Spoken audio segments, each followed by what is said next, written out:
Pilipinas para ang bigas. 5 pesos na lang ang kilo. Tutuhanin ko yan. Kasi ako nang may-ari ng sanlibutan. Amen. Pasalamat kayo ako nang may-ari. Pilipinas para ang bigas. 5 pesos na lang ang kilo. Tutuhanin ko yan. Kasi ako nang may-ari ng sanlibutan. Amen. Pasalamat kayo ako nang may-ari. Pilipinas para ang bigas. 5 pesos na lang ang kilo.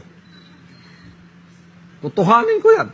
Kasi ako nang may-ari ng sanlibutan. Amen. Pasalamat kayo ako nang may-ari.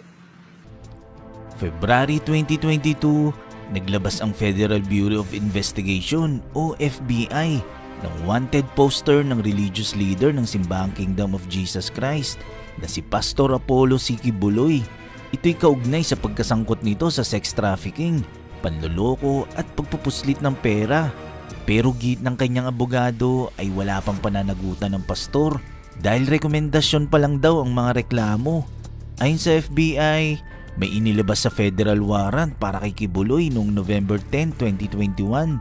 Sa abiso ng FBI sa kanilang website, kaugnay ito sa umano'y partisipasyon ni Quiboloy sa Anilay Labor Trafficking Scheme sa pamamagitan ng pagdadala ng ilang miyembro ni Quiboloy sa Amerika gamit ang peking visa para pilitin sila na humingi ng donasyon para sa umano'y peking charity.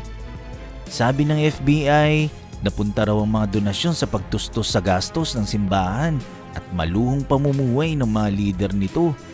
Ang mga miyembro na makakapagsulisit sa simbahan ay ipinapasok sa mga peking kasal o ikinukuha ng mga peking student visa para patuloy na manatili sa Amerika at makahingi ng donasyon.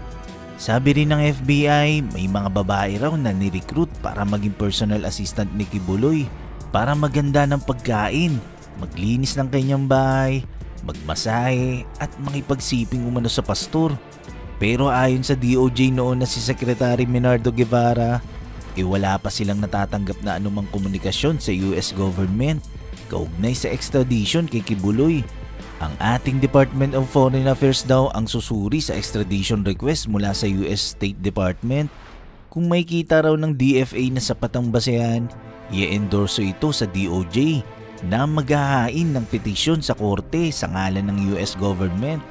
Ayon pa kay Guevara, maaaring iapila ang writ of extradition at kung ang desisyon ng korte dito sa Pilipinas ay ipaaresto ang akusado, ay pwede naman itong magpiyansa.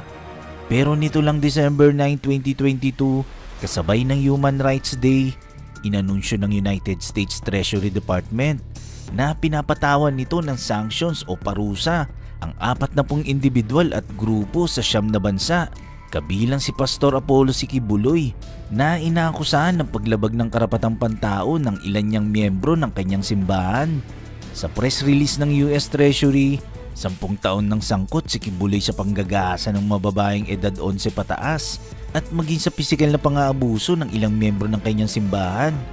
Ang sanctions ay base sa Executive Order 1318 na pinirma ni dating US President Donald Trump noong 2017. Sa ilalim ng EO, hindi maaaring ilipat ang mga ari-arian o may pagtransaksyon ng isang taong pinatawan ng sanctions na tinukoy ng US Treasury Department. Dito, hindi rin pwedeng magbigay ng kontribusyon sa mga organisasyon na nakapangalan sa kanya o tumanggap ng pera para sa kanya. Bawal din tumanggap ng pera galing kay Quiboloy. Ang EO ay batay sa Global Magnitsky Human Rights Accountability Act ng 2016 ng United States na layong parusahan ang mga banyagang sangkot sa anumang pang-aabuso sa karapatang pantao at korupsyon sa pamamagitan ng pag-freeze ng kanilang mga assets o ari-arian sa bansa at pagbawalang makatapak sa Estados Unidos. Kinagulat ito ng kampo ni Quiboloy ang paglabas ng US Treasury Department press release. Sa isang press conference, iginiit ng kanyang mga abogado na nalabag ang karapatan ni Quiboloy dahil linatulan na raw siya bago pa man magkaroon ng paglilitis na magaganap pa lang sa 2024. Ayon kay Attorney Michael J. Green, isa sa US lawyer ni Quiboloy, hinatulan na raw ng United States si Quiboloy base sa press release, gayong may presumption of innocence.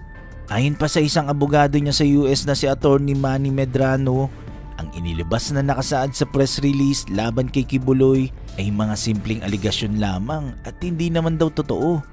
Ayon pa sa kanya, hindi raw dapat kumpiskahin ng otoridad ng Estados Unidos ang mga ari-arian ng walang kasong sibil, seizure warrant o forfeiture proceedings.